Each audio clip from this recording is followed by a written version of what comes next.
हमारे channel NS studio Kawardha में आप सभी का स्वागत है। अगर आप नए नए गीत संगीत रिकॉर्ड कराना चाहते हैं तो NS स्टूडियो कवर्धा से संपर्क करें। हमारा पता है जिला कवर्धा, नया bus stand road. Mobile number है 9131141220।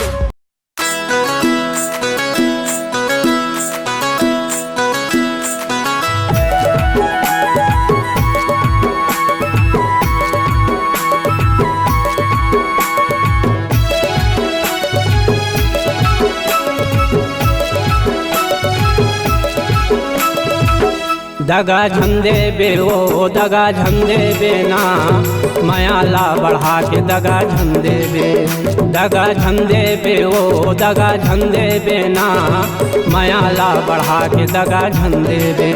दगा नहीं देवोगा, दगा नहीं देवो ना मायाला बढ़ा के दगा नहीं देवो, दगा नहीं देवोगा, दगा नहीं देवो ना मायाला बढ़ा के दगा नहीं देवो।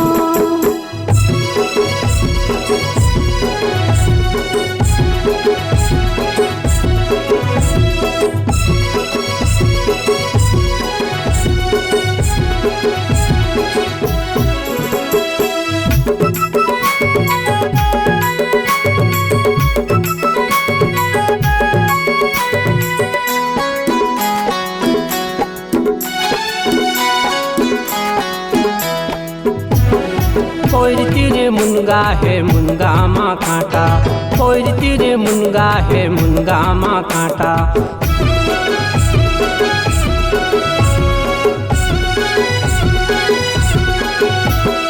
कोई तीरे मुनगा है मुनगा माँ कांटा, कोई तीरे मुनगा है मुनगा माँ कांटा। तोर मोर माया लगोरी झन कर बे बाटा नहीं तो मर जाऊं। दगा झंदे बे ओ दगा झंदे बे ना मायाला बढ़ा के दगा झंदे बे, दगा झंदे बे ओ दगा झंदे बे ना मायाला बढ़ा के दगा झंदे बे।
पुरुषोत्तम साहू संग तैं गाले द दरिया, गाले द दरिया ओ गाले द दरिया।